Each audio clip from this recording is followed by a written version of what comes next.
week on the Simon No Chanama channel, I shall be attempting to interview world record holder and famous YouTuber Ericsurf6. Are you there, Eric? Eric. Oh, God. Eric! Hey! Oh, yay! Oh, dear. Oh. Welcome to Simon No Chanama. We're just waiting now for Ericsurf6 to arrive. Hooray! There he is! Good. Oh, I shall play my music now. I have to play my intro music. Here he is. Yes, 1, 2. Hello, Simon. Rock it, brother.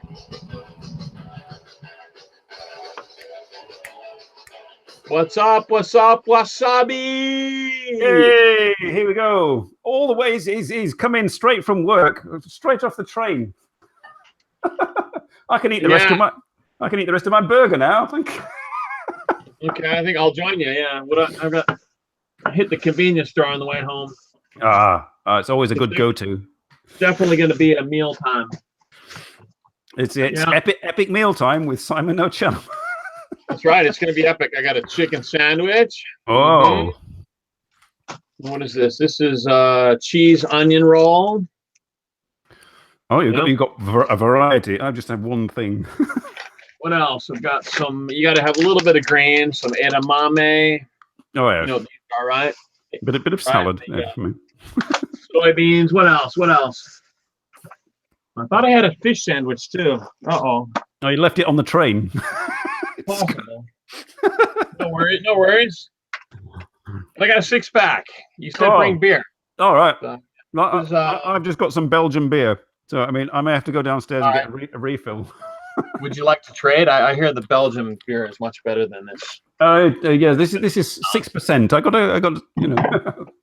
6. Mine's 5. Yeah. Well, that's not bad. Sounds good. Me. I'm just going to get some. Here we go. I want your rating on my burger. All right. It's got herbs in the meat. Okay. And it's juicy. The bun is a bit sort of naff. All right. Well, take a bite. Take another bite and describe it to me. While I pour my beer here. Can you hear me all right? I can hear you perfectly. I think it was 75% genuine meat.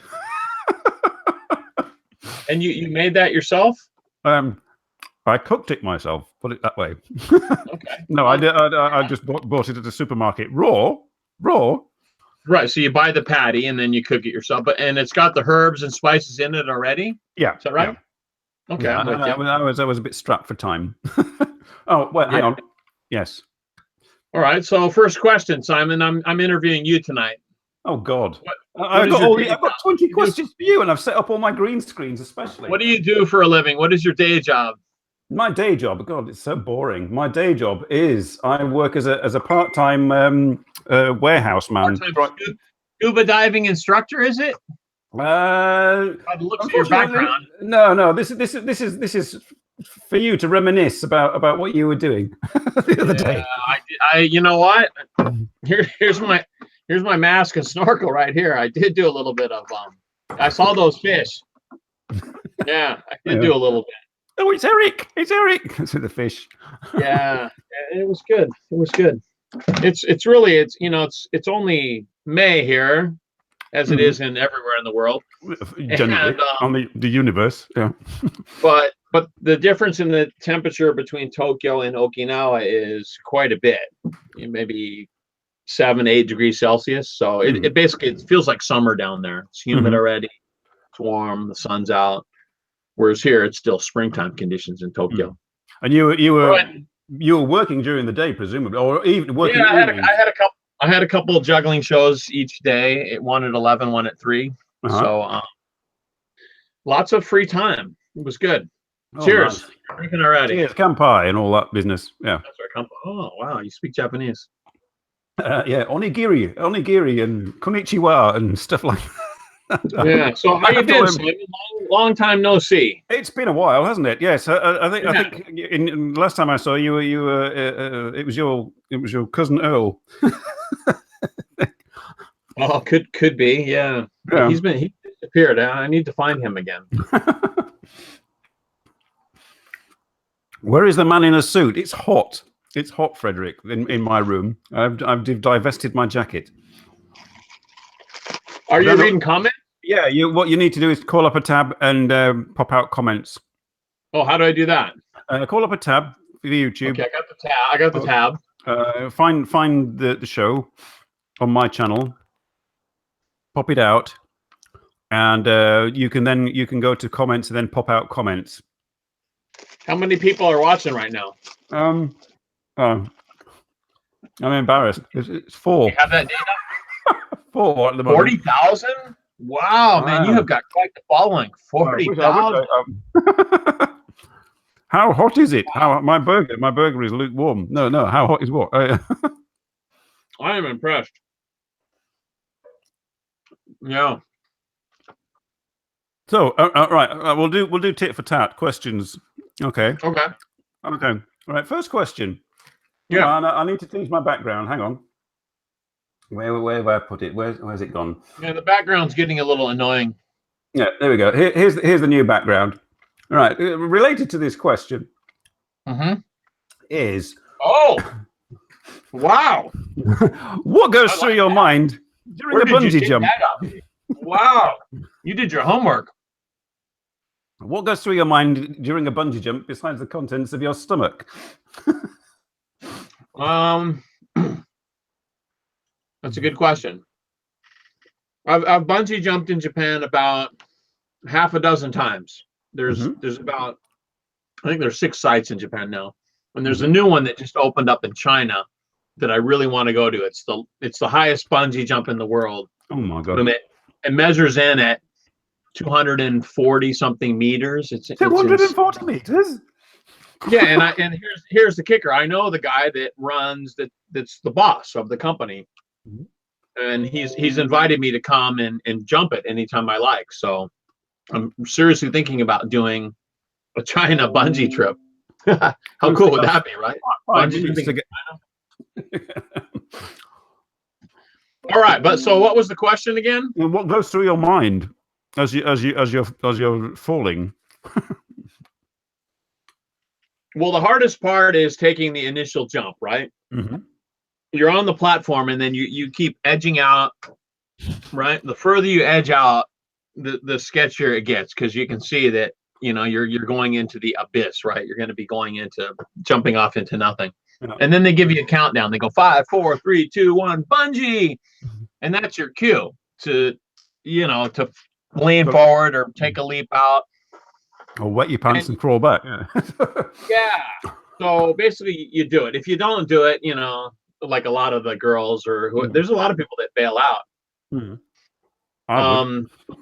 So basically, you have to take the plunge. That's the hardest part. It is on cue, actually taking the leap, because they won't push you or shove you or anything. You have to do it on your own consent, right? So after you take the jump, then there's a whole nother ball game that's happening, right? So you've jumped, and basically for about the next 5 seconds, you feel like you're plunging to your death, right? You can see the ground coming up very quickly. And honestly, there's a feeling that it's going to be over. That's what it feels like. And then slowly, very slowly, you feel this tugging at your legs, and then you decelerate, and you get going really slow, and you can get really focused, and you can see everything very clearly for like a second. Yeah. And then it goes the opposite way. Then it jerks you back up again, and then it's full on insanity again, because it jerks you up, and it doesn't jerk you straight up. It jerks you sort of like diagonal, or it's wacky. You go all over the place, and that first one going back up is just everybody needs to experience it. So basically, it's 3 things. It's 3 intense things happening in less than a minute. That makes bungee what it is. And then the whole thing's over in 2 minutes. The subsequent going up and down, they're not as serious as the first one. And once you've experienced the first, jolt back up, the second one's not really that much of a big deal, right?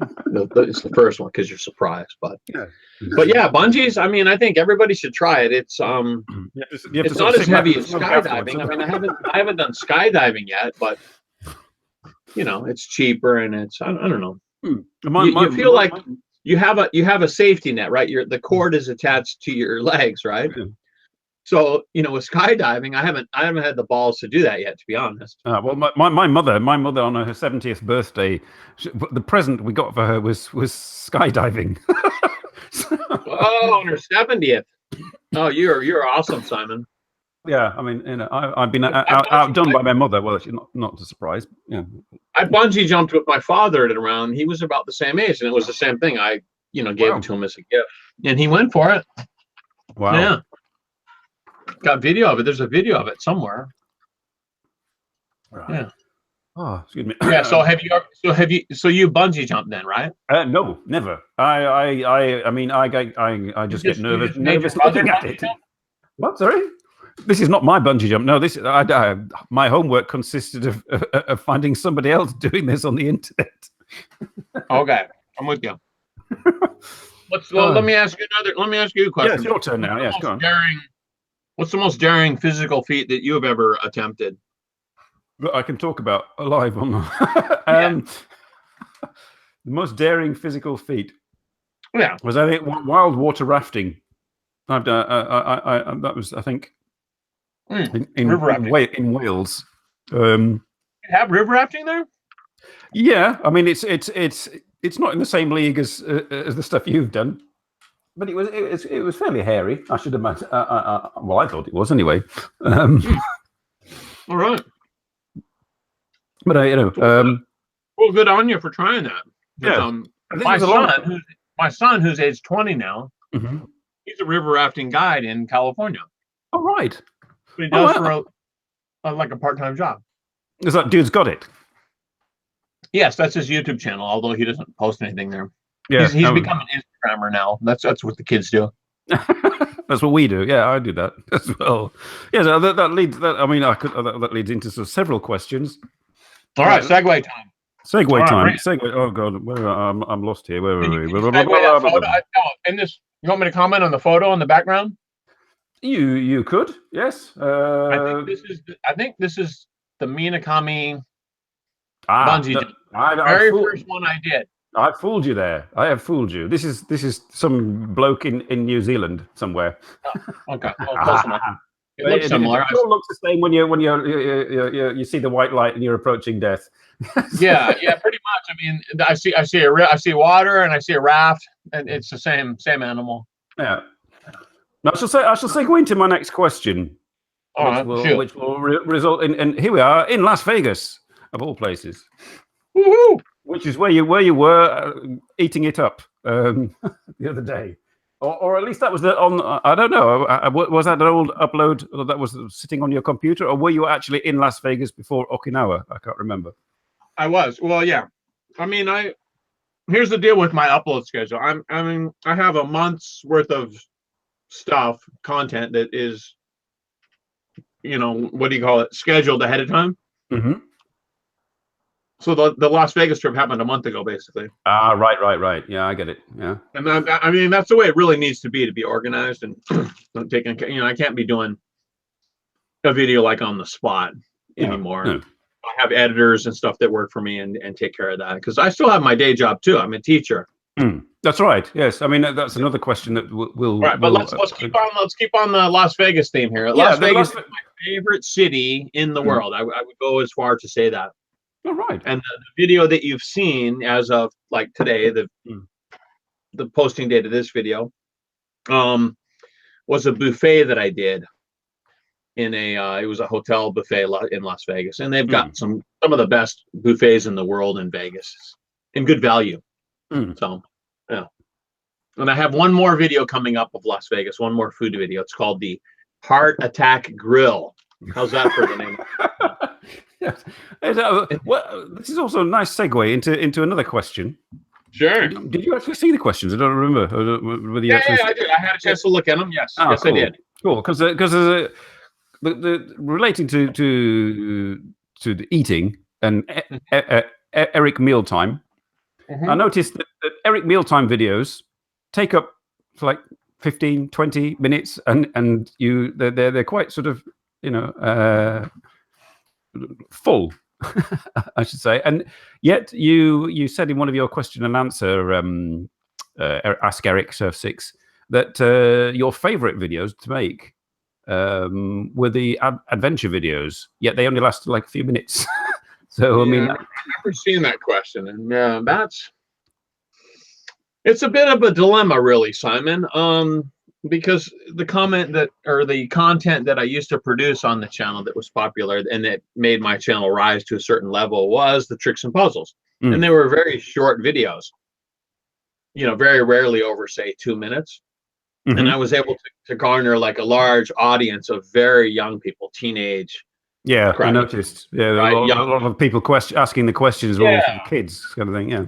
So, and that was all fine and good and stuff, and I did pretty well with the AdSense then. But with the meal times, I mean, it's too hard to show a meal in 2 minutes. It would just be the highlights, and I find that people enjoy the longer content and sort of enjoying the experience of a whole meal, I guess, if you can call it that. Yeah, yeah.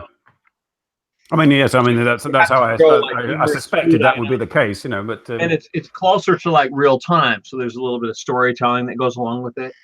So now my audience has completely changed. So these like teenagers that used to watch are gone now, and now my audience, the main demographic, is 25 to 34. So it's matured, just like that, from changing to a longer form content. And the other reason is because YouTube, supposedly in their algorithm, from what I've been told from my partner manager, is that longer form content does better if, and that's a big if, you can keep the people watching your content through say more than half of it. Yeah. So if you got a 20-minute video and they watch audience, stay here, audience. Sorry. Oh, did we lose somebody? No, I'm just making. Oh, yes, we did. We had 6 here. What did we go from? 5. Oh, we went from 60,000 to 50,000 in just that one question. Yes, I should learn marketing. Yeah. Maybe I need to keep it briefer. It's harsh. Right.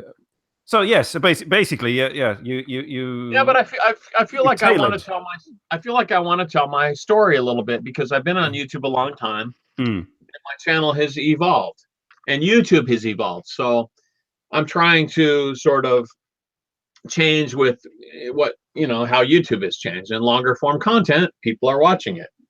And food, everybody can relate to. I mean, it's the low bearing fruit, if you'll say, right? Yeah. If you pick it, people will watch it, because we all relate to food all over the world. So any type of food video you do has everybody's interest, I think. Okay. Well, I shall try and persuade Tomoko Des next week. Besides yoga, we shall do some cooking or something. Exactly. I mean, yeah. I mean, because we all have to eat. So, and for some reason, Japanese cuisine does really, really well. And I wonder why. It could be because it's good. I don't know. Related to this background as well. You see in the corner here, there's a lady. Okay, yeah, back to entertainment. Yeah. Yeah. There's a lady. Who's the hottie on the lower left there? The redhead. Eva Vida. Have you ever heard of her? I haven't, but I feel like I should know who she is, because I've been in the juggling world a long time. That's right. And I mean, the reason for the backdrop really was the question related to, and also possibly to your demographics of your channel, was that you mentioned once on an Ask Ericsurf, too much beer, Ask Ericsurf6 video. Wow, you dug deep, Simon. Thank you. Yeah, that you that your analytics a few years ago said that 80% of your viewers were male. I just wondered whether that was still the case. But also, then I looked up. Well, it's curious. I don't really know many women jugglers or women magicians, and so I had to actually search quite hard to find any. And this is one of them. She's apparently quite. That's why I like you, Simon. I knew there was something about you. So yeah, I mean, female jugglers Have you come across many, and do you know any, and why do you think there aren't that many? I do know a few, Mm-hmm. and they're very accomplished. Mm-hmm. But yeah, I mean, from like guys to girls, it's probably like 80-20, something like that. Mm-hmm. But they do exist, and there are some really good female jugglers. Mm. Well, I don't know. Maybe it's Audience, why do you think there are less female jugglers than, than male jugglers? I mean, I don't think anybody has any idea. But performers in general, comedians, magicians, whatnot, it's probably 80-20 male to female, I would say. It's kind of a thing. Maybe it's like 90-10. That's just the nature of the business, I think. All across the board, not just jugglers. Yeah, it's kind of a I had a 15-year career in Japan as a juggler, so I've met all sorts of people from all walks of life, male and female both, and yeah, that's from all I've seen in that 15 years. I would say it's about 80-20 or 90-10. There's a comment here from Mashu who says smaller hands ? I was researching, and it is apparently to do with the actual physical nature of juggling as well, that less women take it up. For example, for magicians, particularly the ones that like to sort of produce things from their pockets and up their sleeves, and women's clothing is not ideally suited to hiding doves and such like. Wow, that's an interesting thought. Yeah, I agree. You need a big bulky jacket. Women can't get away with wearing those, right? They got to wear dresses like your lady there in the. There was one famous female magician who was renowned for wearing slinky dresses and still producing doves from somewhere. So we won't ask. Well, she's my hero, whoever she is. Yeah, pull her photo up. So what else? You got any other questions about entertainment? Entertainment, yes. Well, we're still on. We've got the clubs here swinging about. Yeah. You obviously have just done 3 days in Okinawa. My question is: does your juggling get rusty if you don't juggle for a while, or is it just second nature? That question. The answer is yes, but as an aging performer, I can get away with it more. Meaning, I don't have to juggle as many balls. Say like, excuse me. I can do, like the most I can do is 5, right? Yeah. But if I take that down to 4, I can do a much better quality, higher quality show. Yeah. So I know. I mean, after I juggle 3 balls, if the routine goes well, then I'll do 4, and if that goes well, then I'll go for the 5. But if everybody in the audience going 6, I'll stop it at 4. Yeah. So I mean, I can control it. Yeah. And the audience doesn't really know the difference. So basically more talk and less technique is what happens as an aging performer, at least for me. But there's other performers that, I mean, that's their thing. They want to try to keep the technique up, and they do. And I mean, I admire them. I mean, that's what they practice 3-4 hours a day. Some of them. Wow. The top tier guys, the A-list. Call them the A-listers. I'm more of a B-lister. I'm not working in. I don't know. U.S. and right. I mean, Japan's an easy market. It's soft. So, anyway, what have I got? That's I'm just back in my room. Yes. Hey, I bought a car. I bought a car from that guy. Yes, that's right. I was just going to say. Would you recommend buying a car from this guy? He's busy today, apparently. He can't join. Yeah, he gave me a good deal.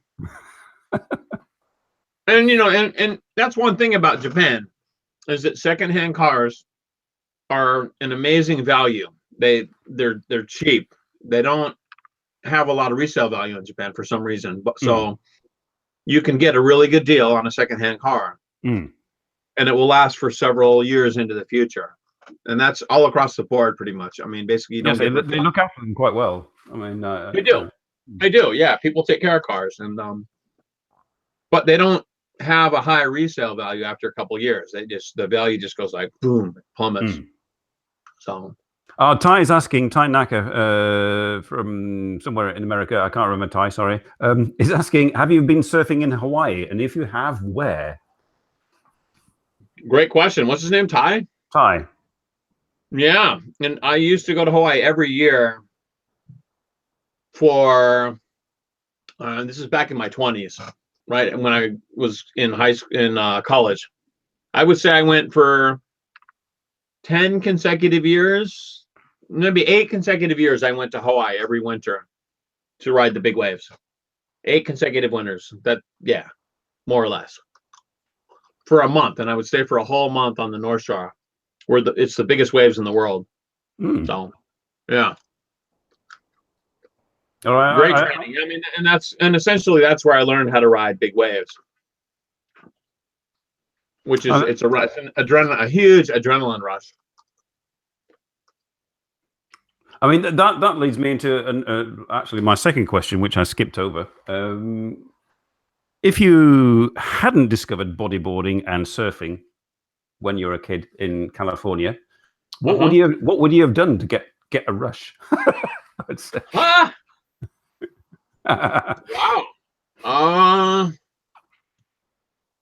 That's a good question. I'm not really sure, Simon. I mean, maybe perhaps skateboarding, something related, maybe snowboarding, skiing. I like action sports, so yeah, one of the other board sports, let's just say, I probably would have gotten into. Yeah. I feel drawn to board sports. So skiing, snowboarding, wakeboarding is one of them. Skateboarding, surfing, body surfing. That's not a board sport, but yeah. I'm drawn to water sports as well too. I love this background you got going here. This is do you recognize any of this? My father used to do yachting. I mean, he was into doing regattas, and I was just a kid at the time, and he'd take us with him. What do you eat? He's eating peppers, Phyllis. Yeah, here. Oh, I'm sorry. Here, this is what they are. No, edamame, not edamame. Yeah, I gotta get my greens. Beans. Are we good? Not peppers. No. Terribly sorry. No, this is Shonan. Your neck of the woods. I've been to the island a lot. Yeah, this is very close to where I live. Maybe 20 minutes away. Yeah, one of my questions was I mean, I stayed in Shonan for my first visit to Japan, and for a few days, but never made it to Enoshima or Kamakura. But besides those two places, what places in Shonan would you say are sort of good to see? Well, let's see. Enoshima and Kamakura are to the east. But I'd say go to the other side. So go to the west of Shonan, which is either Odawada or Hakone, Mount Fuji. Hakone. Yeah, go the other way. It's the same bay. It's a Sagami Bay. It goes kind of like this, right? And you got Enoshima right in the middle, and Kamakura's out here. So the other side is Odawada, and you go up into the hills a little bit, and it's Hakone. So a lot of like hot springs, things like that. I obviously resort. Beautiful. I obviously missed out. The most I saw in Shonan was Atsugi Naval Air Base. Yeah, well, in my area, those are the places. Yeah. And climb Mount Fuji. I think everybody should climb Mount Fuji if you're here in the summer. Or at least go up a few stations anyway. Right. Sure. If you have the time. So how many times have you been to Japan, Simon? 3 now. 3, and hopefully 4 this year. It all depends on a certain lady in Yamaguchi. And I must wave to my friend in Hong Kong who will be. Wait, back up a second. Who's the certain lady in Yamaguchi? Hang on a second. This is question time. Yes, it's my lady friend in Yamaguchi. Phyllis in the audience knows exactly who I'm talking about. It's Phyllis's pen friend from years ago, and she introduced us, and that's one of the reasons I went to Japan. A pen friend, you call her?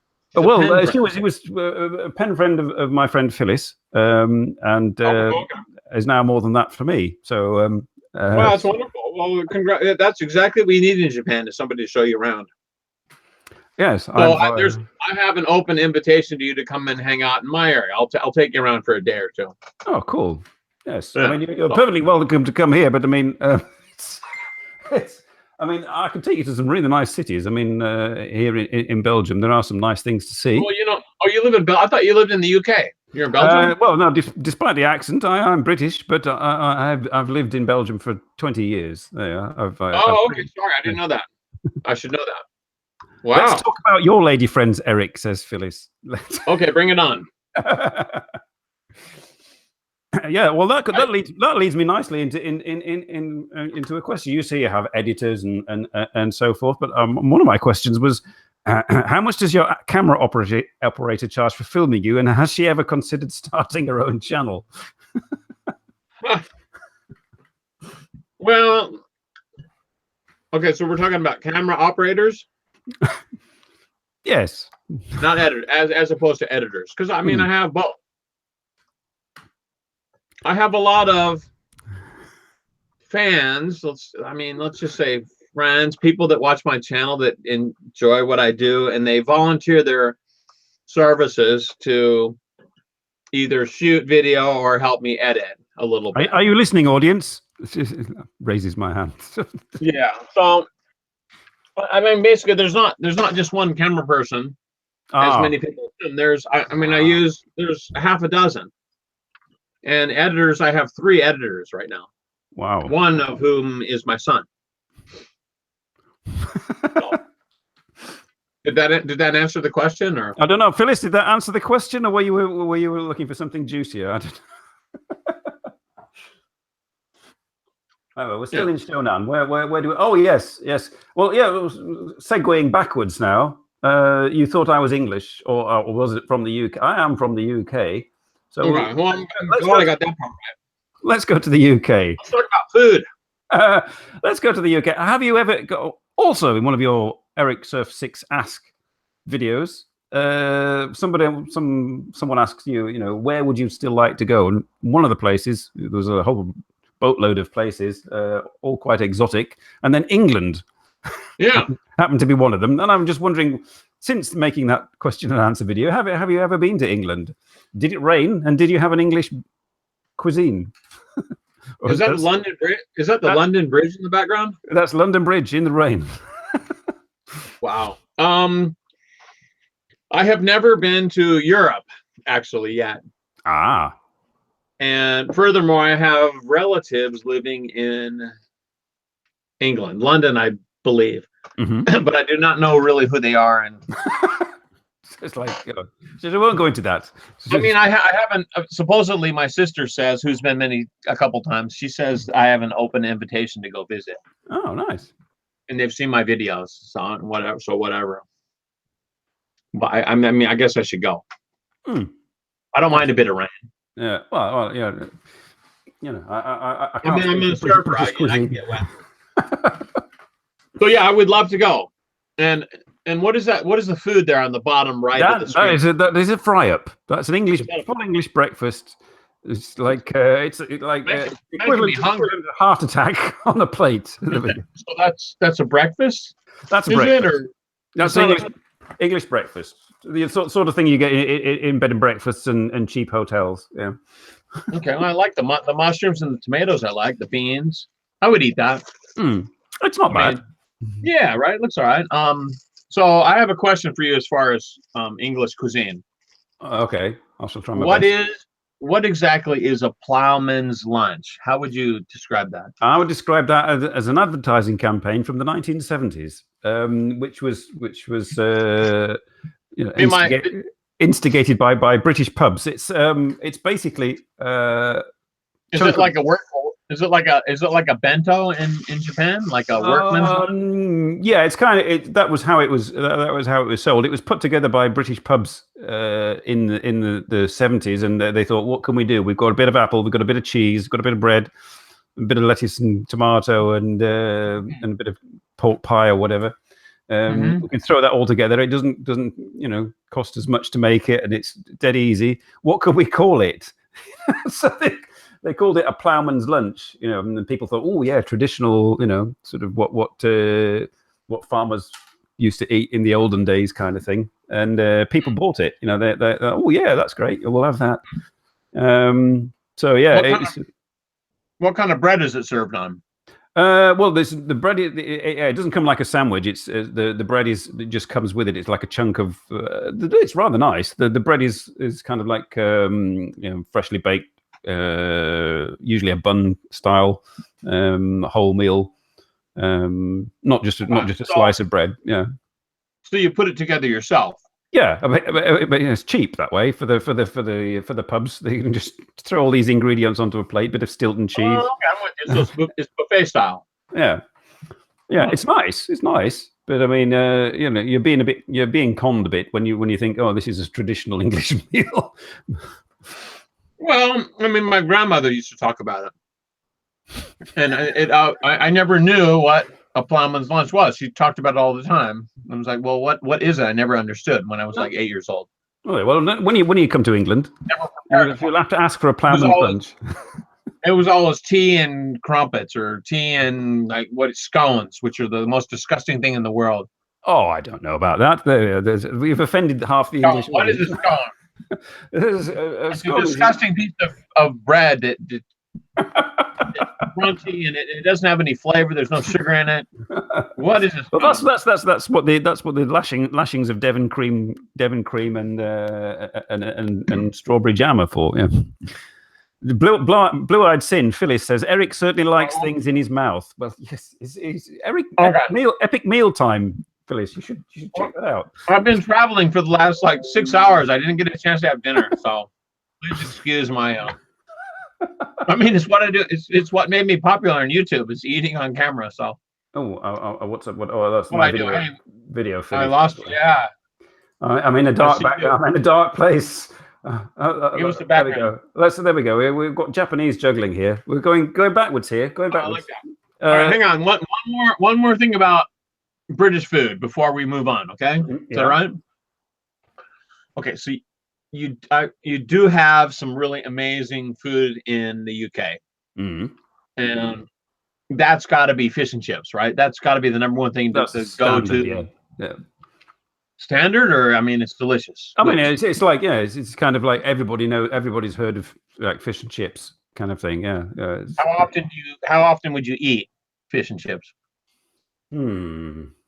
If I was in England, this is going back a long time ago. I would have that. Maybe once a month, something like that. Me personally, but I mean, it's if you go to the pub regularly and you've had a few and you get the screaming munches after you come out of the pub, and a nice load of fish and chips goes down well. Okay, I'm with you. Once a month. Okay. Yeah. And see, if I went to England, I would probably eat it twice a week, because that's all you got there, right? I don't know. Well, I mean, okay, I'll have a plowman's lunch. Spotted I'll have a scone in the morning, and then definitely fish and chips in the evening, right? With lots of what do you call it? Beer? Or do you call it piss? Ooh. What do you call it? Ale. Oh, God. Ale. All right, I'm sorry. That's right. You guys are above the Australians. Sorry about that. Ale.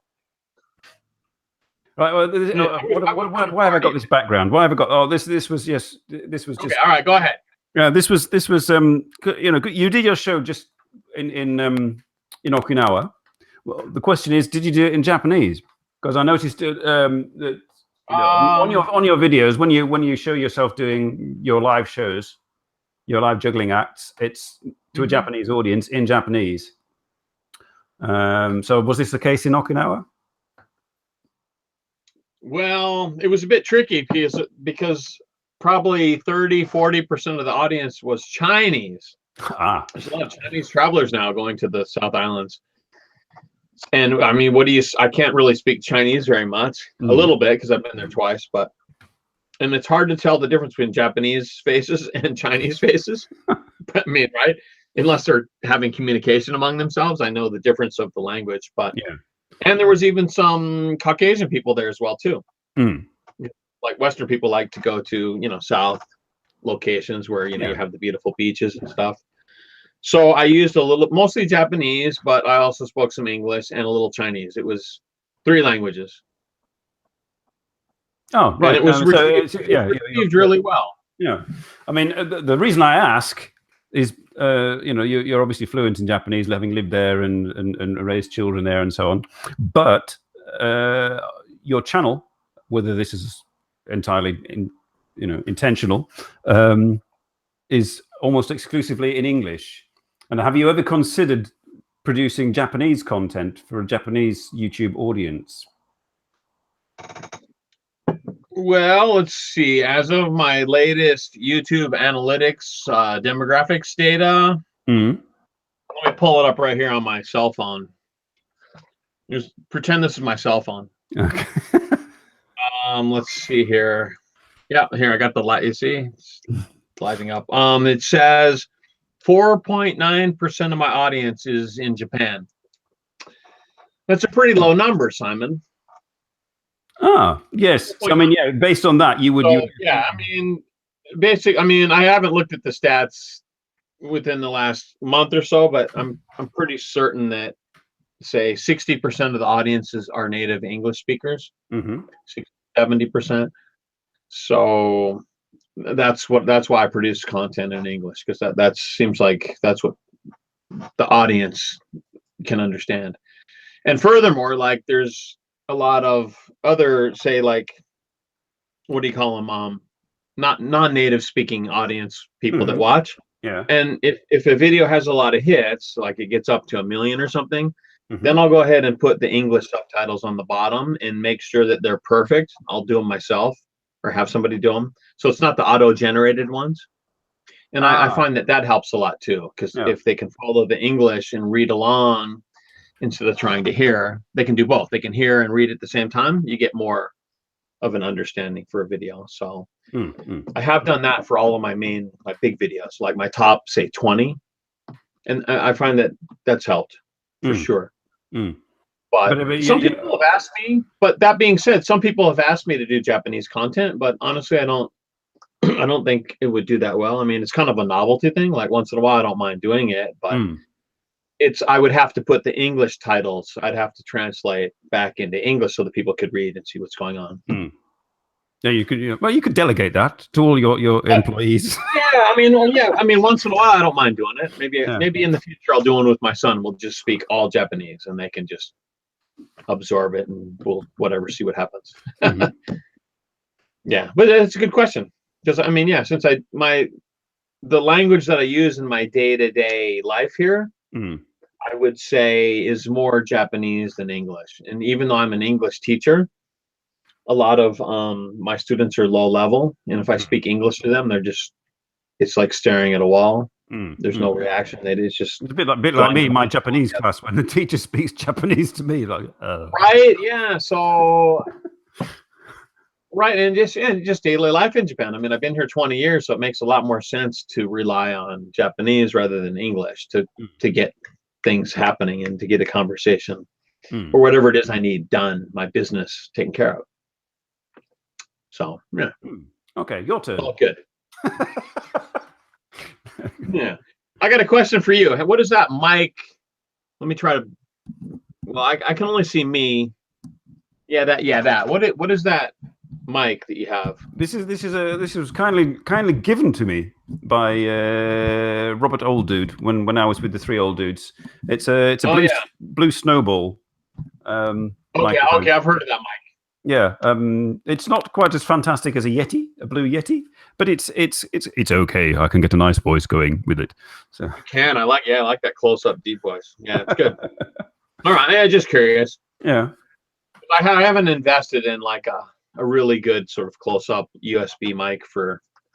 Well, I don't do podcasts like you do, but I mean, one thing I did notice with this thing is this connection is not fantastic. And when I was doing my advert or the various adverts I've done for the show, and when I transfer this to the editor, I get a sort of a crackle. I don't know whether you noticed that sort of in the advert.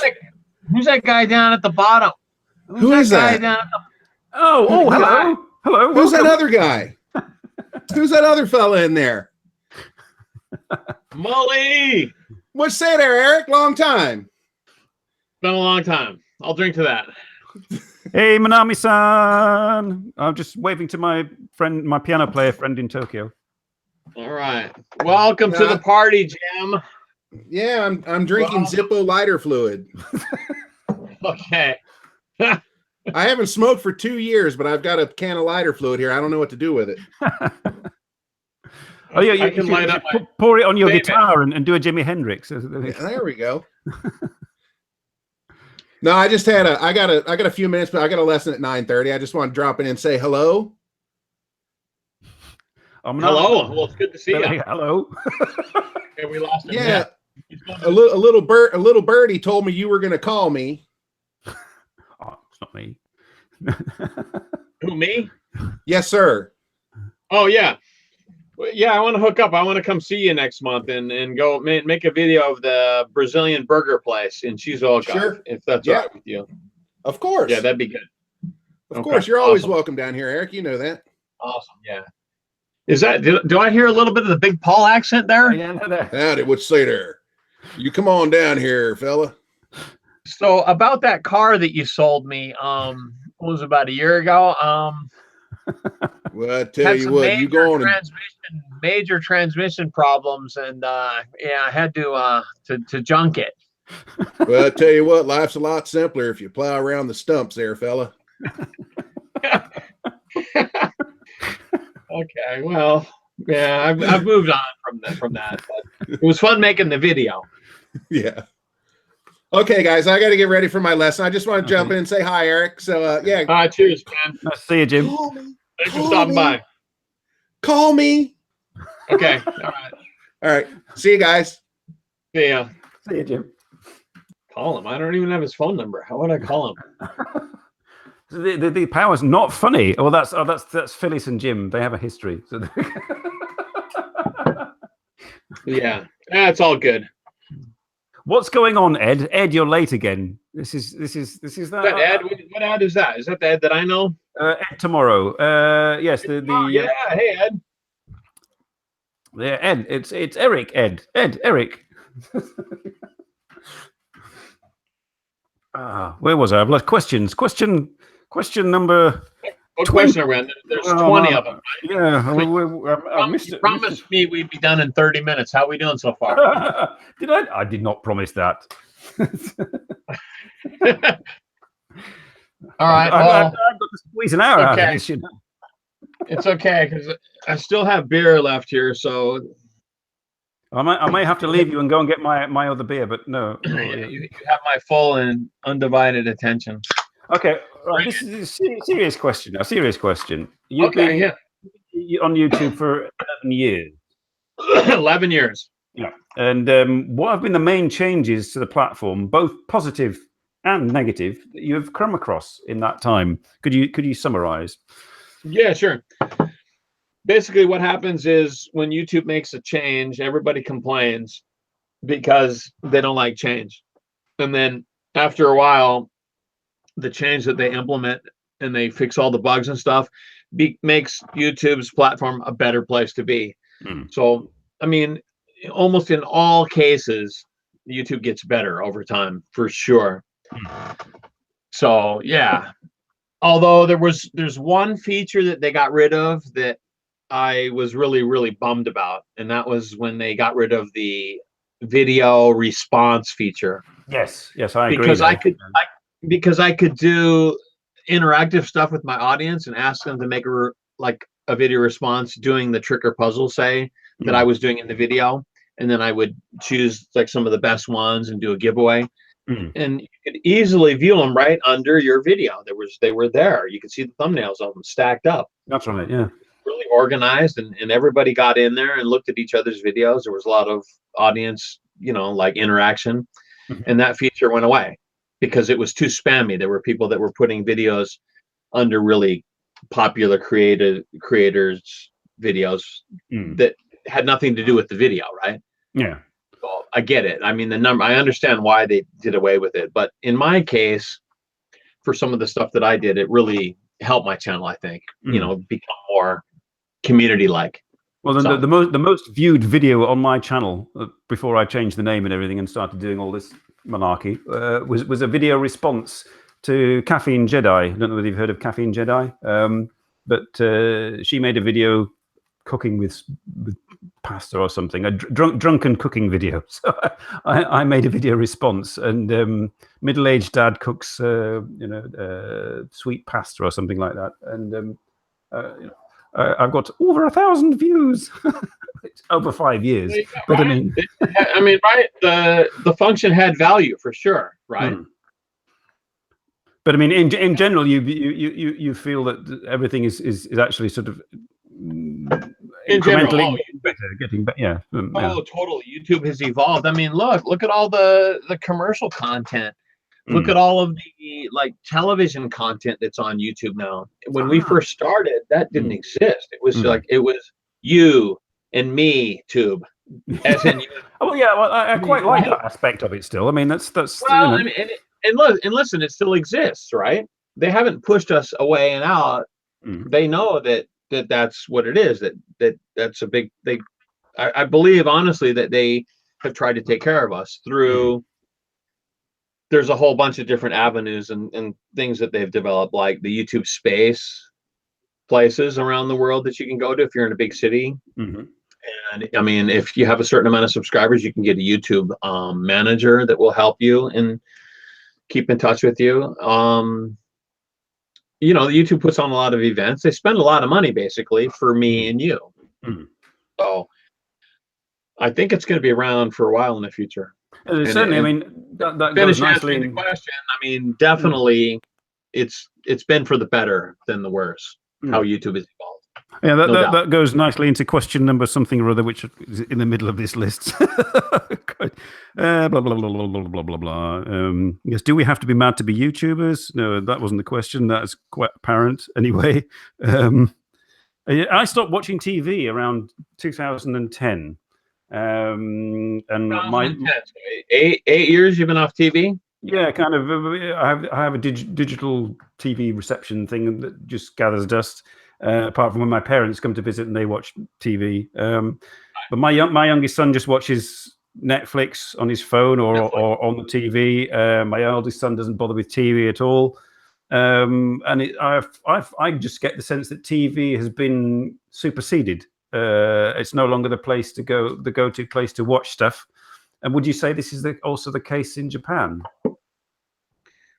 Yeah, it's the same thing in Japan, but it's a gradual decline, and I think TV is never going to go away because they're too powerful. They can coexist together, and or possibly they're going to merge in the future.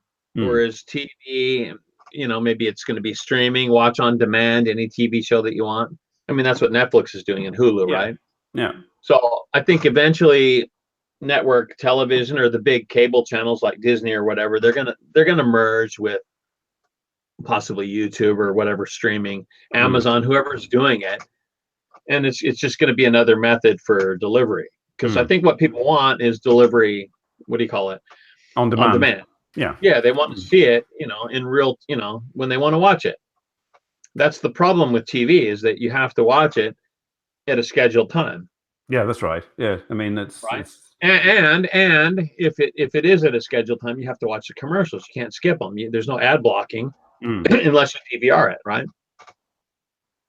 Or you skip it through Hulu or Netflix. Or going to make a cup of tea. Yeah, right. Exactly. Yeah, like my father. He's funny. He sits in his chair. He's like this, and he says he actually enjoys the commercials. And get this, and it's like, well, you really enjoy the commercials? He's like, well, let me rephrase. He goes, I enjoy the commercials because that allows me to use my mind and work on my crossword puzzle for a minute or two. That's like, it's brilliant because he's 91 years old. Yeah. And as soon as that commercial comes up, he hits pause. He's got his remote control right here. He hits the pause, the mute button. Yeah. On his remote control. So he has full concentration to do his crossword puzzle for whatever it is. I don't know how long's the commercial, minute and a half. And then when he notices that his tennis game has come back on, he goes volume and he puts it down and he's back into it. It's brilliant. Oh, it's like food for the mind. Well, it's healthier than having a snack. He's a TV guy. He's a TV guy. He's not going to stream stuff on the internet. Although it's like my parents when they come to visit. I could call up any program they wanted online, but no. Let's just have the television. Right. Yeah. Right. and do they watch the commercials? They sit through them. Well, I can't get British commercial TV in Belgium. I can just get BBC, so they're spared. Oh, okay. Oh, I see. Okay, gotcha. So let me ask you this: so why did you move to Belgium? A lady. You like living in a foreign country? I mean, I love living in a foreign country, but I checked out Belgium once. I acquired a Belgian lady friend. I decided I better check out the country. And it seemed okay. The second industrialized nation on earth, so it was fairly sort of civilized. I've heard nothing but good things about Belgium, and I've met Belgian people here, entertainers in Japan, and they seem wonderful. Yeah, I mean, like every country, it has sort of like downsides and stuff, but on the whole, it's rather pleasant. And yes, so I moved because of a lady, and we got married and had children, and now we're separated. But my kids, I've got to go and pick my youngest son up in a couple of hours. How old are your kids? Boys, girls, and both two, right? boys, and both boys. Both boys. Same as me. I've got two boys. Yeah, about the same age as yours, 19 and 17. Okay, mine are 20 and 16. So yeah, really close. Yeah. And we're about the same age. I'm 53. How old are you? 52. Wow, we share a lot in common there. Yes, except jumping off bridges. I don't do that at all. It's not my thing. You could. I mean, you're attached to a cord. You're attached to a cord, Simon. Yes. I was attached to a cord once, and then they cut it, and That's right. and I came falling out into the world. What happened then? Hopefully the bungee cord is a little more sturdy than that. Yeah. Well, whatever. What do you mean? Pardon, Natalie? Did I? Pardon. Yeah. I think they should hook up. Well, I've been invited. I've been invited to show now. So, personal question: Are your sons living with you, or it's kind of they more or less live with their mother. You share custody then, because you're both in Belgium, right? Yeah, I mean, I'm just about 10 kilometers down the road, so I mean, they're so you live close. Oh, that's great. Good for you, man. That's the way it should be. Yeah, my situation is similar. See, I'm not divorced from my wife, but I'm separated, and I live 2 kilometers down the road. Oh, that's handy. Maybe even closer. Yeah, because I don't know kilometers that well. Even though I'm living in Japan forever, so it's 5 minutes away. So dude's got it. He's actually now in America, presumably. Yes, he has moved to America, and he is enjoying himself. Wow. From his online presence that I see, I can't really judge it from anything. He doesn't phone you, Dad, He's picking and choosing what he's showing to me. That is the advantage of online, communication. Yeah, but no, I think I'm proud of him. I think he's done pretty well for himself after being raised in Japan in an all Japanese language and school environment, being able to make the transition to America into an all English speaking environment. I think he's done okay. And the youngest son is still in Japan, presumably.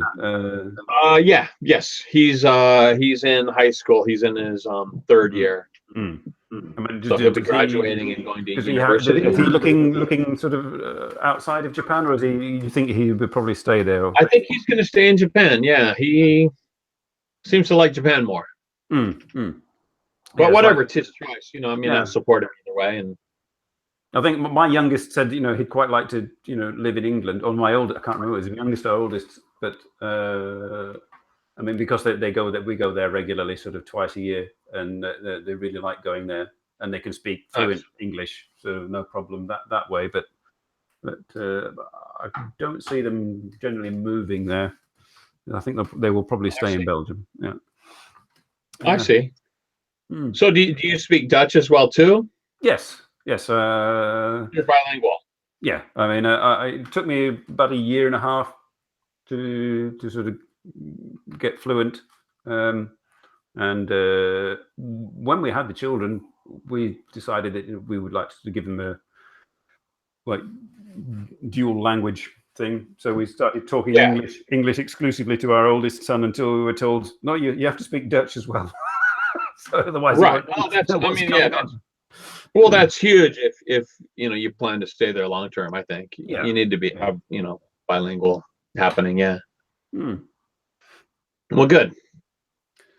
Right.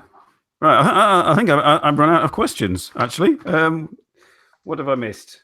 We've done the age. We've done this. The YouTube channels. We don't do. Yeah, big poll. I think we've covered everything there, Eric. You can have dessert now. All right. Well, what did we do? We did an hour, right? About an hour. We've done an hour. Yes. I mean, Let's call it. That's good. Let's call it at 1 hour then. That's pretty good. Cool.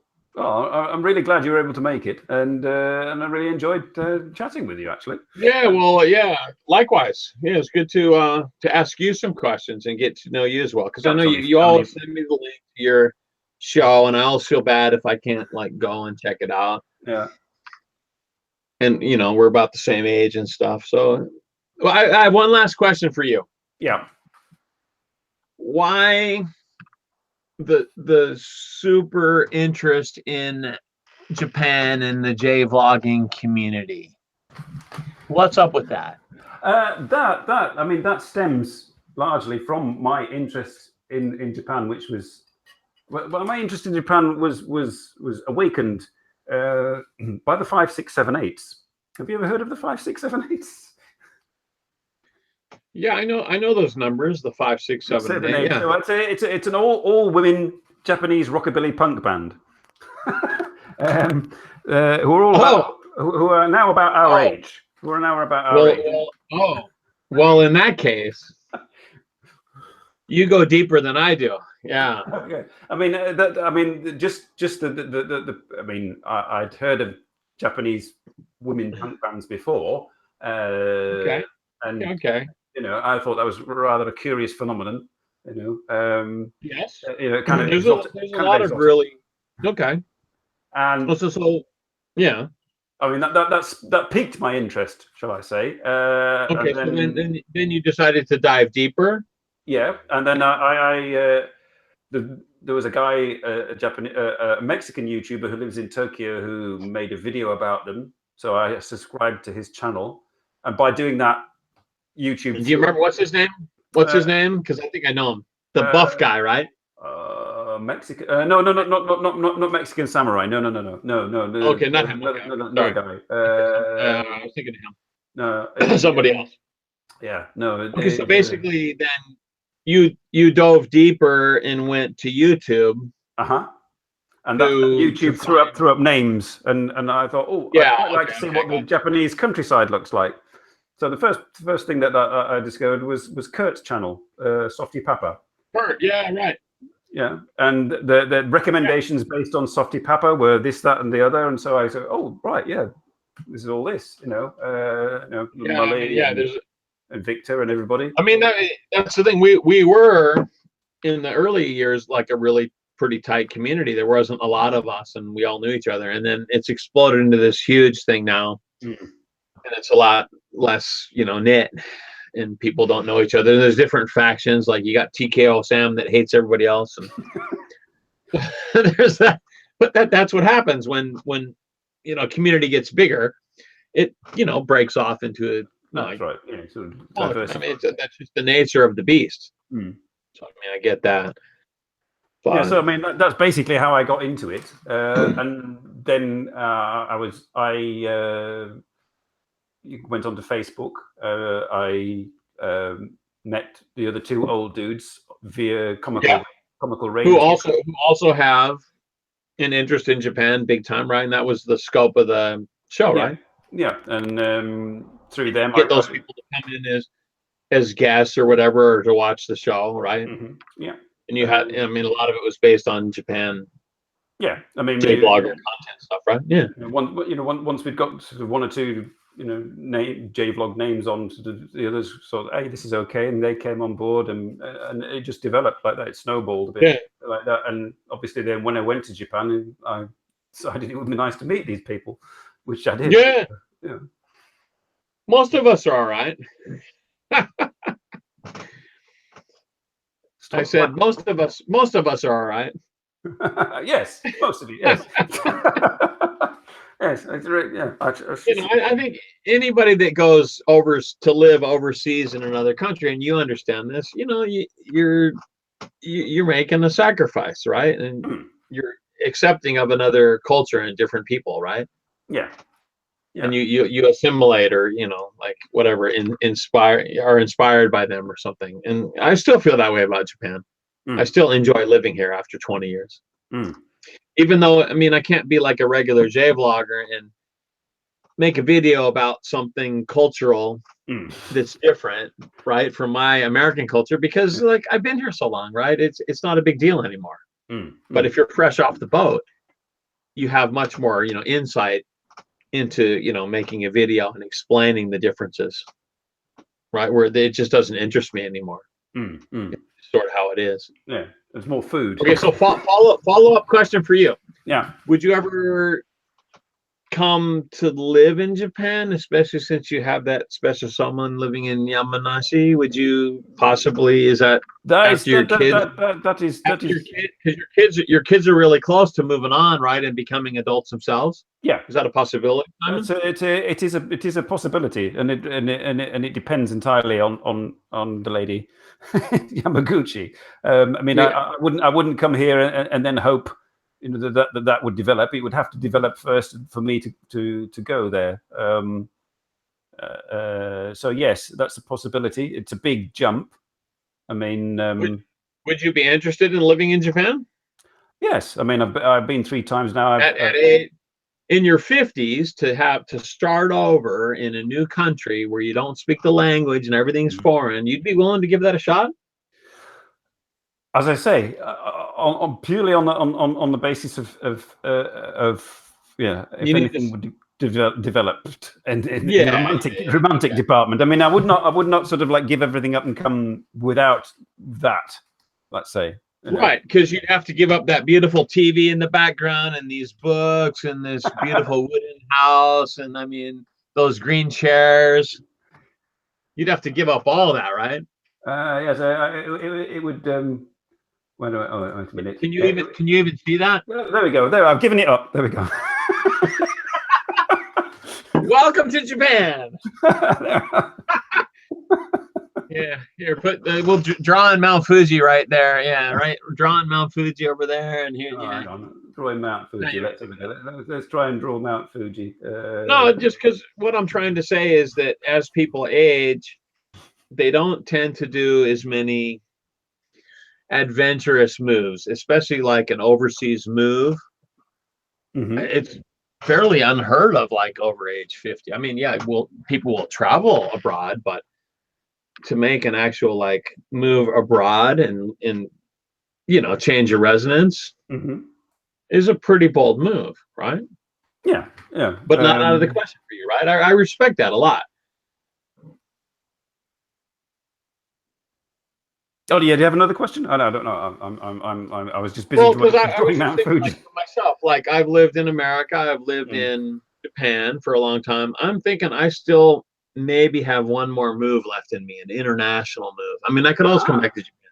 Yeah, I have enough roots here that I could go away for a couple of years and still come back easily. Right. My family's here, and I've got enough other friends that I've organized over the years. But say like Costa Rica really interests me. A place like Indonesia or Fiji or something really interests me. And if I could go live in another country while I'm still healthy, say, and can still surf, right? Because that's what I want to do, is go surf big waves. And if possible, I could make a full-time income out of YouTube, I would definitely be interested in living in another country. Just because I like the unknown. I like the challenge of living in I like freshness in my life. Even though we're the same age, right? More or less, right? Within a year. So Yeah. So we could next be seeing Ericsurf6 in Costa Rica. In Costa Rica or in maybe Indonesia is a possibility. But there's a big if there. I mean, I still need to maintain income and build a retirement. And I mean, I'm not a full-time YouTuber yet, right? Mm-hmm. I think I could be if I really say push my Patreon and I don't know, took care of my subscribers better and really tried to build my channel more, which I could, but I still maintain my day job, right? I teach at university, so and I like my day. I mean, that's your main income then, presumably at the moment. Yeah, but I mean, I still need to take care of my boys. See, in Japan, well, I don't know, maybe in America as well too, that if you're a really good father, that you take care of your siblings. No, that's not the word. Your children until they graduate from university. So, if both of my boys want to go through college, then I think that's what I need to do. Yeah. You've got to wait until I mean, I don't mind if I wind up retiring poor, because I mean, there's enough Costa Rica. Yeah. If you live in right. That's the other thing, right? Japan is expensive. Go far on the money that you make there. Yeah.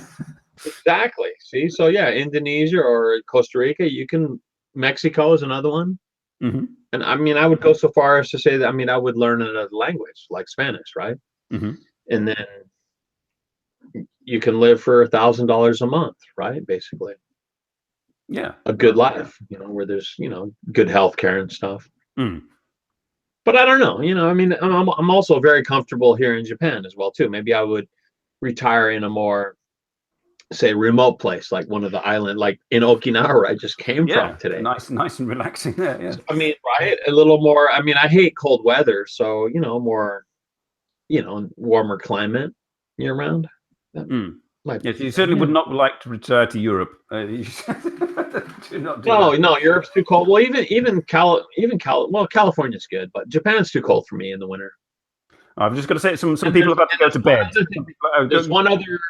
Go ahead. You got something? I've got people having to go to bed from the audience. Oyasumi Tamashu and goodbye to Tokyo Drew.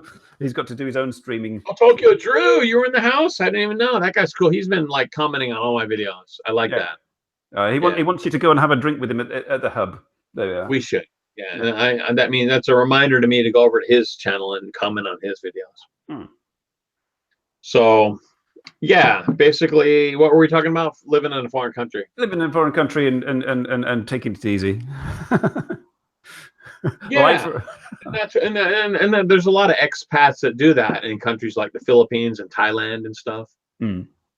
When you get yourself a young girlfriend, I mean, I have that already, so I'm not really worried about that. But yeah, she would come and retire with you. Yes. Yeah. Oh, absolutely. Yeah. I mean, nobody wants to be by themselves at old age. You know what I mean, right? I mean, this is my plan as well. If I was to come to Japan. Well, what is the percentage chance that you might come to Japan to live? I would say 50-50. 50-50. 50. Oh, 50-50. That's pretty good.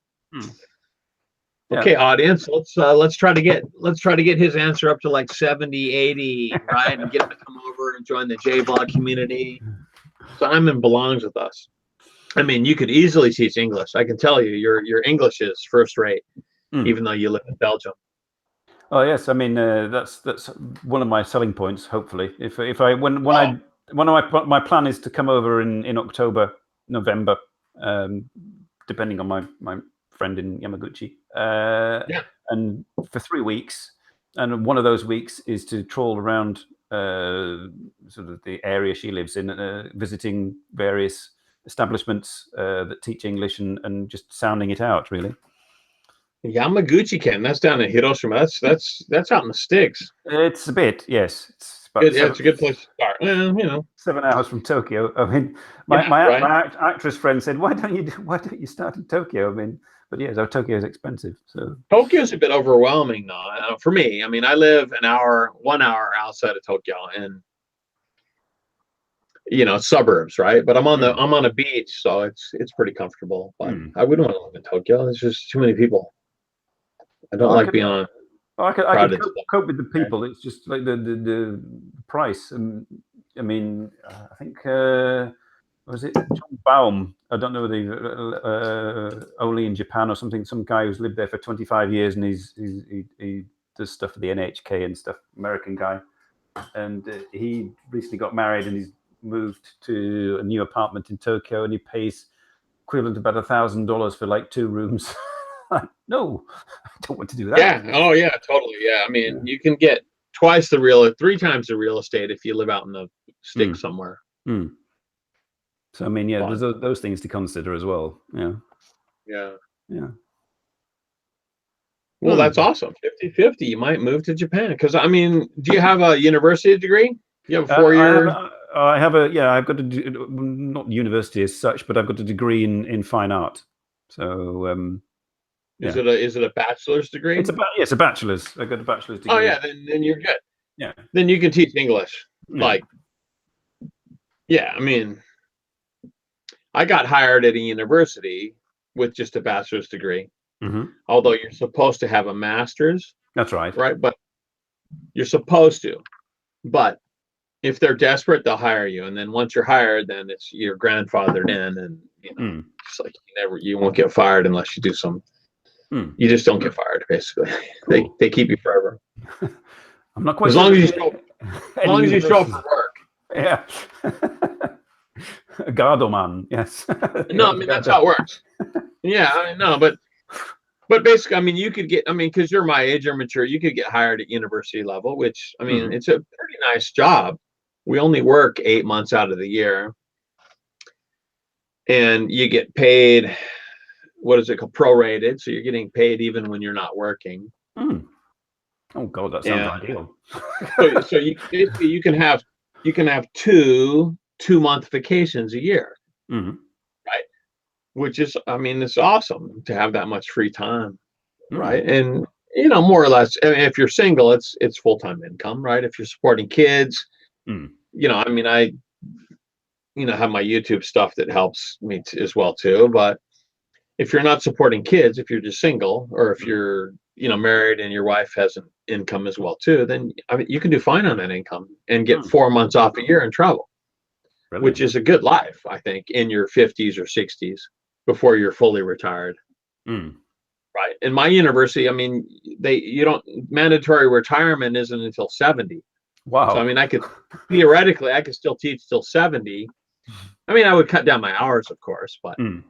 I enjoy it. I mean, it's like the kids make me feel young. It's good to be in front of people. That reminds me. One last question that I didn't.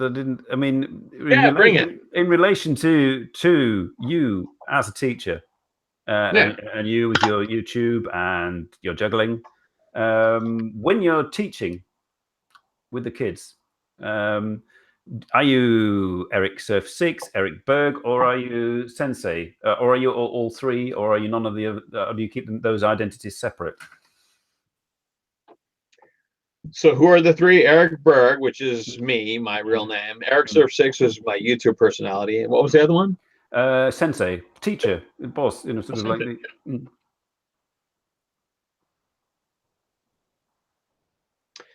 I would say I'm Eric Berg and I'm Ericsurf6. Sensei, I'm not having any of that. No, it's kind of like you don't play the role. I don't have to call me Sensei. I don't have strict rules in my classes or anything like that. But I'm myself. I'm getting tips here. You see. Yeah. So yeah, I mean, I entertain them sometimes. I don't like push my YouTube channel at them, but occasionally I like. Certain classes, I'll introduce myself and say, this is my hobby, and I'll show them like one of the Japanese TV specials that I did or something that's all in Japanese. They can understand it. Because I'm like part of the lesson that I do. Like there's 28 lessons in a semester in Japan. So at the top of each lesson, I'll do like a little icebreaker because there's always students coming in late and stuff. They're pretty lazy. So I'll do a trick or a puzzle or a challenge or something that it usually relates to one of my past videos, and then I'll challenge the students to do it. And I mean, it's kind of language based. I mean, I'm using English, right? It's content based sort of language learning, but it's an icebreaker. So and it's popular. They like it. It shows my personality as Ericsurf6, Hmm. and a little bit about who I am personally as well too. That's my hobby, and I'm introducing it to them before you crack the textbook open, and and they all you go get into the nod off. hardcore stuff, right? So yeah, I mean, basically their attitude is anything is better than the textbook, right? Even if you give them like a printout, check this out. You copy another textbook and it's in print form. It's like 1 page A4, and you give that to them. That has higher value than the textbook itself that's in color. Yeah. And it came from another textbook that you've just chosen, right? I mean, of course, but whatever you've chosen is usually you're gambling it's going to be a pretty good lesson, right? Yeah. Otherwise, why would you bother? But that gets better attention than the actual textbook that you're using. So there's some interesting dynamics going on. Yeah, it's a bit like in Japanese class at university level. Yeah, we had a teacher she had maternity leave and was replaced, and the other teacher that replaced her introduced sort of kind of games and stuff to the class, and we'd there was all these like adults going up to the front of the class and doing games and stuff, but it made us more engaged. I thought, again, absolutely more preferable to the textbook. Right, anything like, I mean, any sort of like, some textbooks actually have games. They're like double spread sort of prints, and you print those out and they're in color, and it's like they look at it and it's like, this isn't a textbook, but no, it came exactly from out of that textbook. Yeah, but that's not how it's treated, because it's an interactive experience and it's a game. There's a winner, there's a loser. It gets a lot better participation rate. So if you ever come and you teach your assignment, I mean, I have tons of stuff I can give you that's guaranteed to work, and that will launch a second, third, fourth, however many careers you've had. Well, just one. So I mean, it's not rocket science, teaching. It's human relation. Yeah. And I mean, you're a very, what's the word? Comfortable guy. Obviously you're a people person, and that's what it takes to run a class. Yes. Yeah. Got to. There's like, how do you manage difficult students? You don't snap. You don't get angry, because I've interrupted you like 100 times tonight. And you don't get angry at all. You just sit there and you take it, and that's sort of the way a classroom environment works as well too. Oh, Eddie's now looking for tips on food. He says, Eric, how do you eat so much? Do you ever regret eating all you do sometimes? Seriously. Well, Ed, it's all a facade. I mean, I'm sorry to report to you that it's mostly a facade. There's like a lot of the stuff in editing. I'm introducing these foods, so you see it on the plate. It's like a full plate of stuff, but then I eat maybe a third or maybe a half if I really like it, and then it goes aside. And then a new plate comes out. It's full, and I'll eat a little bit. But the general image is that since you've actually seen so much volume of food that people believe that I ate that much, but I didn't really. I put it aside. There was a cut or whatever. And you don't really notice the total volume of food. And then my camera person usually eats the rest. Or I'll take some home with me in a doggy bag. So I always order way, way more than I can eat. And that's just what YouTube likes. If I just order one burger and some fries, it's a boring video. I mean, people want to see. I'm not a competitive eater. I mean, honestly, I can't eat tons and tons of food. I mean, there's Ed. There's Ed. He's been watching your videos and thinking, sort of, I have to do what Eric does. Ed is now like... No, I don't. Do not. But with honestly, with a little bit of editing, you can make it, as long as you show the full plate, you take a few bites, cut to the next plate. No, he's been doing that in real life in his own kitchen. This probably is like. Yeah, I know. Well, honestly, I mean, I have contributed to probably the obeseness of a lot of people, and I don't really feel very good about that. Yes. Seriously, I mean, I get a lot of comments about people saying, on your video. "Oh, Eric, every time I watch an Eric Mealtime, before I hit play, I get my food and I bring it out, and I eat my food in real time with you." Oh, And if I'm it's a happy to switch 30-minute myself off. video, All right, yeah. they eat way more than they have expected to eat. So honestly, I mean, I'm not really proud of the content that's put out on the Eric Mealtime channel, but Oh, if they're entertained by me in some way, then I don't know what I want to say. That how much you eat is up to yourself. You have to claim your own responsibility to some point. Is yes, that I fair? mean, yeah, you can't. I mean, you don't have to sort of constantly put disclaimers on all your videos. No, and I mean, in like these big popular like mukbangers that are worse than me that just put out this huge spread of food, they have a special skill. They can actually consume all of that food. There's a certain amount of the human population that can do that. You know what I'm talking about? You know what a mukbang is? Well, yeah, I saw the thumbnail for that. It looked immense. Yeah, well, but I mean, mukbang is this sort of classification of eating videos where you have this tremendous amount of food and it's all displayed on camera in one shot on a table, say, and then you go in one, there's no cuts. You roll camera, it's like a vlog style, and then you eat all of it. Oh God! And there are certain people that can do that. There's a Japanese girl. Her name is Kinoshita Yuka. Yeah. See, how did she put that away? She's so small. And she actually like computes the amount of calories that are in each meal. Like McDonald's, she'll go to and she'll like eat, whatever, like everything on the menu, and it's like 14,000 calories. And she'll eat she speeds up the footage a little bit, but it's legit. She never cuts away from anything, and she has the gift or curse, whatever you want to call it. She can just down huge amounts of food. You're called a competitive eater if you can do that. Like there's these competitions around the world, like the hot dog one, the Nathan's hot dog. And these guys will eat like 60, 70 hot dogs. Can you imagine? Oh no.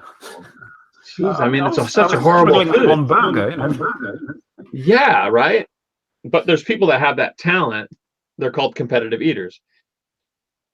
And I mean, that I'm basically what I want to say is I am not that type of person, but I make my videos look like that because I order the amount of food that 4 or 5 people might eat, because that makes for a better video experience. Seeing more varieties of food on the plate. But do I eat all that? No. Ed, does that answer your question? Eddie's now sort of like seriously thinning out his fridge. He's like, Eric, you disappoint me. I'm unsubscribing. Oh dear. No, but honestly, like you asked me the question, I don't know, 8 questions ago, and it was, do you enjoy your tricks and puzzles videos? What was the exact wording? Yeah, because your food videos are considerably longer, and you explain and compared to the adventures in Japan. Right. So yeah, I mean, the question was presented as like length of video, but to expand on that a little bit, I find more value in the tricks and puzzles, because people can actually use the tricks and puzzles if they learn them, they practice them.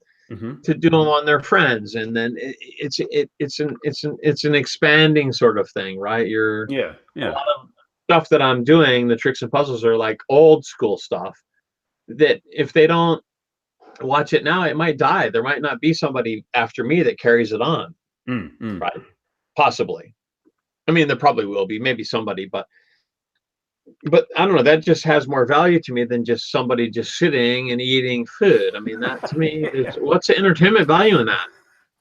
Anybody can do that, because all of us humans, we eat, right? So I sort of feel, I don't know, guilty, or that I'm not providing enough entertainment. But that being said, I've gathered an audience with that sort of content, so I feel like I have to continue it. And it's also quite tasty while you're doing like, I mean, well, yeah, I mean, there's such easy videos to make because we have to eat, right? So why not do the video while we eat, right? I mean, it's a no-brainer. Your food videos teach how to do a restaurant in Japan, a source of great anxiety for Ed. Yeah, I can agree with Ed. I was in Kyoto, and I chickened out of going into a restaurant and just went to a 7-Eleven and got a meal and ate by the river. Right.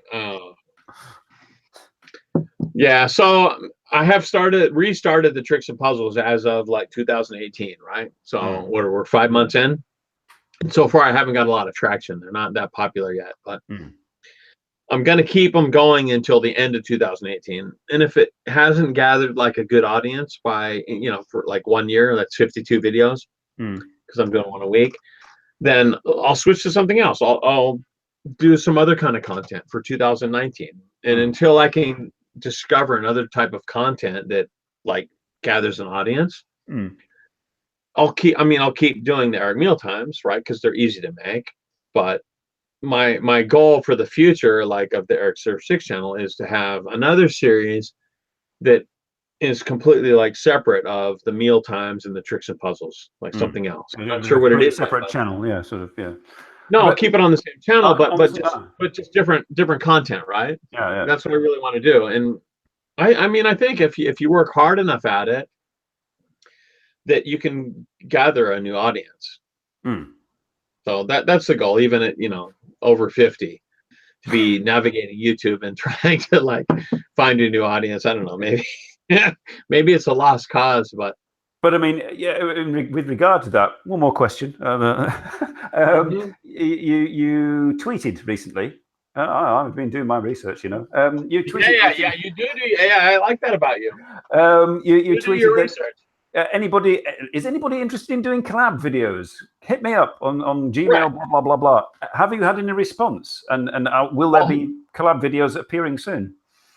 Well, here we are doing it right now, man. I mean, we made it happen.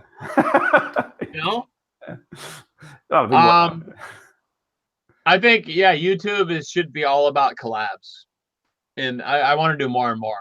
And it doesn't matter, bigger or smaller YouTubers. I mean, bigger is better, but it doesn't matter. It's about like introducing people, getting together. It's we're like forming relationships and bonds and stuff. I think that's huge.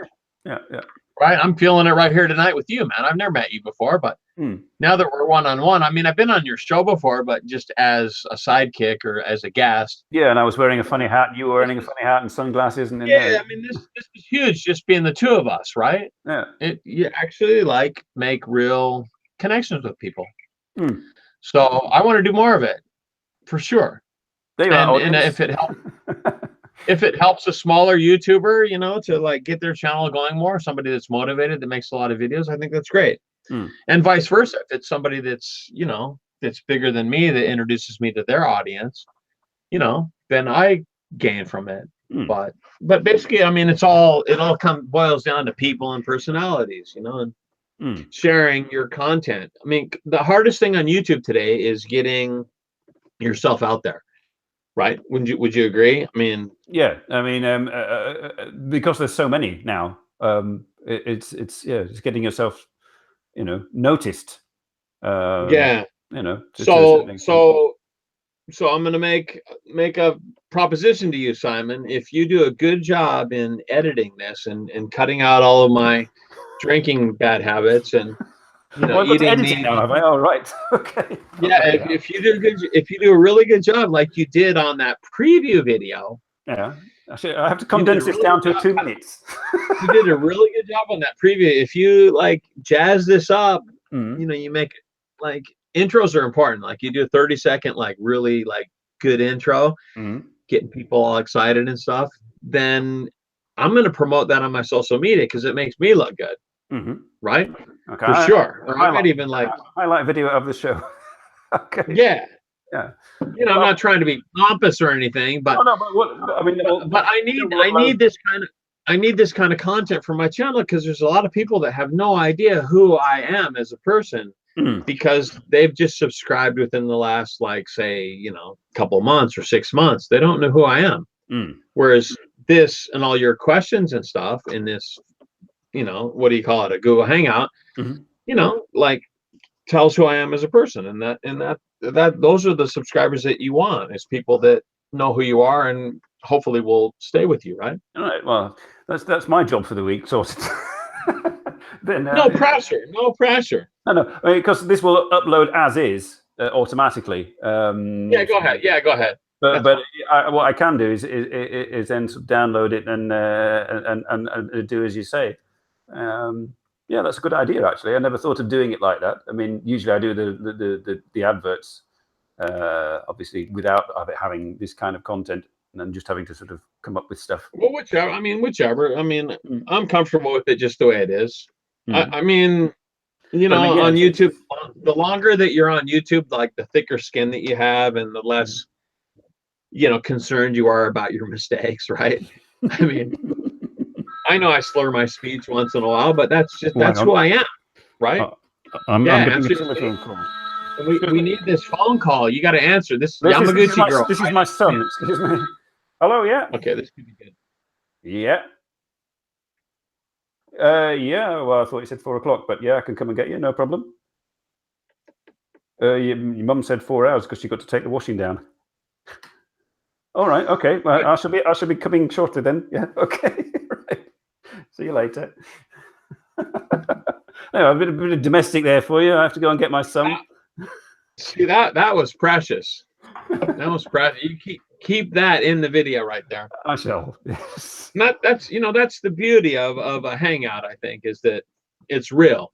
Yeah, it's kind of relaxed. Right. I mean, this is Simon's living room, quite relaxed and just. It doesn't need to be edited, and you're not used. I mean, that's the way that you roll. Well, it's about 2 hours long, so I may have to. Your audience will want to sit through a 2 hour long video, but I don't know. Anyway, well, surprisingly, some of them will. You know, and I mean, I have like some playlists. Like, there's one playlist I have on my channel. It's called Ericsurf6 on other channels, and I would put this as an interview, right? Because I don't do enough. Right, yeah, the Three Old Dudes one's on that one as well. Yeah, yeah, because I don't do enough of like the Ask Ericsurf6 series. Like, people ask for that a lot. Yeah, this could be like a mega Ask Ericsurf6. Yeah, I mean, I don't know. Once in a while, I'll do one, but I don't know. It's not my style. I want to provide content that people can use. I don't want to talk about myself, but obviously, if it's an interview, then I need to answer the questions and talk about myself, right? It's different. But if it's me by myself, or whatever, I'm using, I'm going through the comment sections of a video that I asked people to ask questions. It's warranted, but it's just not my style. I'd rather do stuff that, that people can either gain some entertainment value or they can learn something or whatever. It's newsworthy. It brings something more than it's not just fluff. There's 3 things on YouTube. Maybe you can help me out with this. 3 types of content that do really well on YouTube.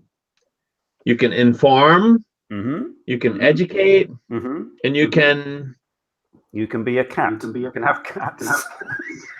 You can inform, you can educate, and you can I forget what it is. And I preached this before and I forgot it.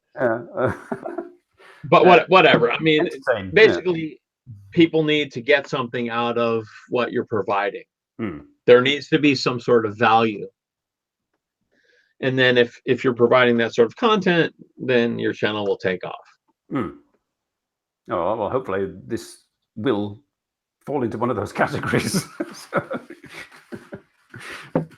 But I seriously, I do have to actually go. Well, I mean, if nothing else, at least we got to hang out and get to know each other a little bit. Yes. I mean, we'll be able to, I shall send you my other social media details. I learned a lot about like Belgium beer tonight. I mean, right?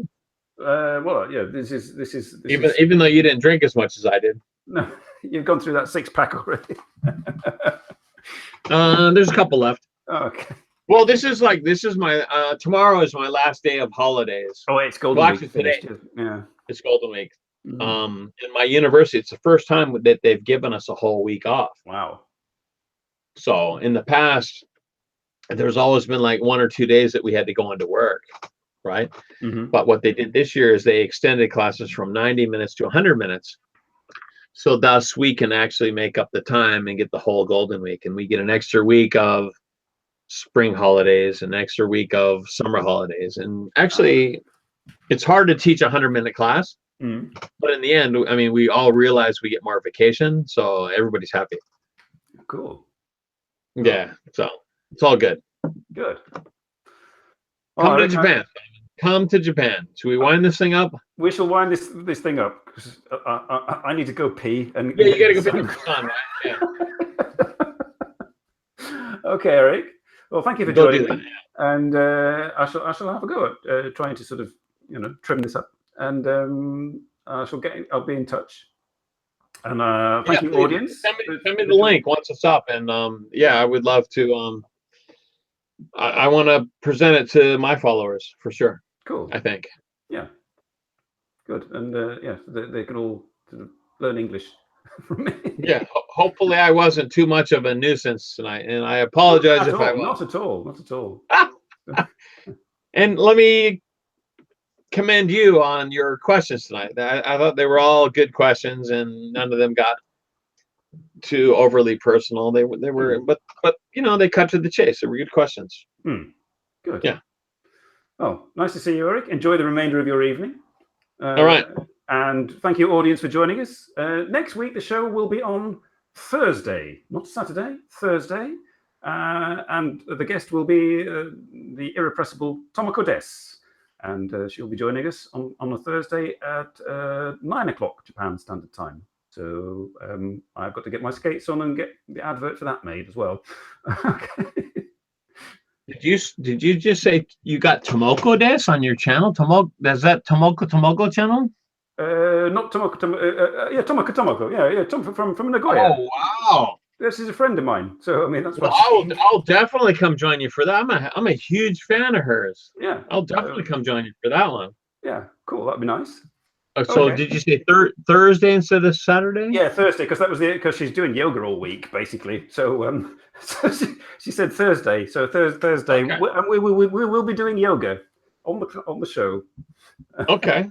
Okay. So will this interview be held in Japanese or English then? Oh no, English. I mean, my Japanese is so much. Okay. So, okay. I just thought I'd ask. Okay, great. Okay. Well, thanks. Send me the link to that. Send me the link to that, Joe. Remind me, because I shall indeed. Yes, I shall spam you as I always do. Okay. All right. Well, thanks, Simon. It's been a pleasure chatting with you this evening, and I hope to meet you in person someday. You too, Eric. You too. Okay. And carry on with your show. Thanks, Eric. Bye-bye. All right. Good night. Bye, everyone. Woohoo!